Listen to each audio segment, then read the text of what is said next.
നമസ്കാരം. യോഗങ്ങളെക്കുറിച്ചുള്ള ചില പൊതുവായ കാര്യങ്ങളാണ് പറയാൻ പോകുന്നത്.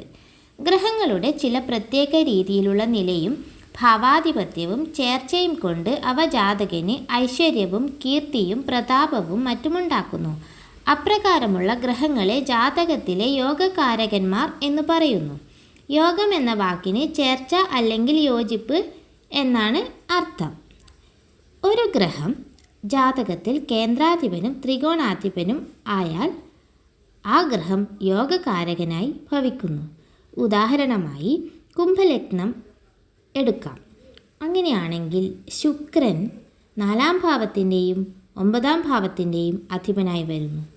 ആ നിലയ്ക്ക് കുംഭലഗ്നക്കാർക്ക് ശുക്രൻ യോഗകാരകനാണെന്ന് പറയാം. അതുപോലെ ഒരേ ഗ്രഹം കേന്ദ്രാധിപനും ത്രികോണാധിപനും കൂടിയാകുന്നതിന് പുറമേ മറ്റൊരു ത്രികോണാധിപനോട് കൂടി ചേർന്ന് നിൽക്കുകയാണെങ്കിൽ കൂടുതൽ യോഗകാരകനായി മാറുന്നു.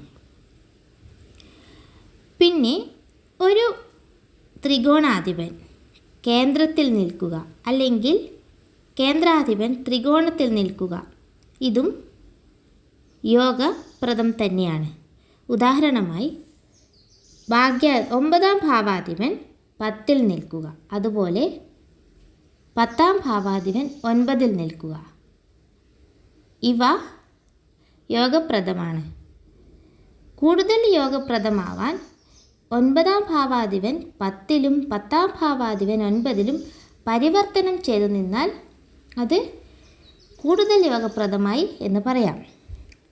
അതുപോലെ 9-ഉം 10-ഉം ഭാവനാഥന്മാർ ഒരേ രാശിയിൽ ചേർന്ന് നിന്നാൽ അവർ 9-ലോ 10-ലോ അങ്ങനെ ചേർന്നാൽ കൂടുതൽ യോഗപ്രദം.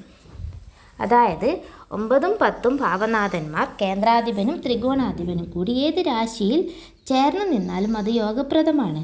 അതുപോലെ കൂടുതൽ യോഗപ്രദമാകണമെങ്കിൽ ആ 9-ാം ഭാവാധിപനും 10-ാം ഭാവാധിപനും കൂടി 9-ൽ നിൽക്കുക, അല്ലെങ്കിൽ 9-ാം ഭാവാധിപനും 10-ാം ഭാവാധിപനും കൂടി 10-ൽ നിൽക്കുക.